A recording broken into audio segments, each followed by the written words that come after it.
സംസ്ഥാനത്തെ എല്ലാ ഡാമുകളുടെയും തീരത്ത് കയ്യേറ്റം വ്യാപകമാണെന്ന് പരിശോധനയിൽ കണ്ടെത്തിയിട്ടുണ്ട്. പരിശോധന കഴിയുന്ന മുറയ്ക്ക് തന്നെ റിപ്പോർട്ടും കൈമാറാറുണ്ട്. കുറ്റ്യാടി ഡാമിലാണ് കയ്യേറ്റം രൂക്ഷം. കുറ്റ്യാടിയിലെ റിസർവയർ നിറച്ചാൽ അവിടുത്തെ ചില നഗരപ്രദേശങ്ങൾ മുങ്ങിപ്പോവും. അപ്പം ജനങ്ങൾ വലിയ ഒബ്ജക്ഷൻ ഉണ്ടാവും.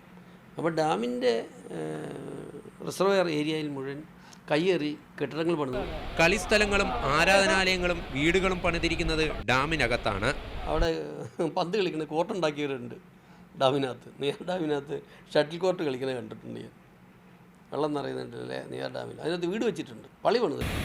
വയനാട് ബാണാസുര സാഗറിൽ ഡാം കയ്യേറി റിസോർട്ട് നിർമ്മാണം വ്യാപകമാണ്. ജലസംഭരണിക്ക് ചുറ്റുമുള്ള 200 മീറ്റർ പ്രദേശത്ത് നിർമ്മാണ പ്രവർത്തനങ്ങൾ പാടില്ല. പഞ്ചായത്തിനെ സ്വാധീനിച്ചാണ് നിർമ്മാണത്തിനുള്ള അനുമതി വാങ്ങുന്നത്.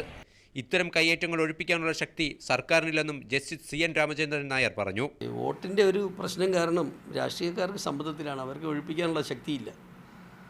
എഞ്ചിനീയർമാർക്ക് അത്രയ്ക്കില്ല, കാര്യം അവർക്ക് സമ്മർദ്ദമുണ്ട് അവരുടെ മുകളിൽ. ക്യാമറ പേഴ്സൺ ഉമർ എടപ്പാളിനോടൊപ്പം JK അൻസാർ, മീഡിയ 1, കൊച്ചി.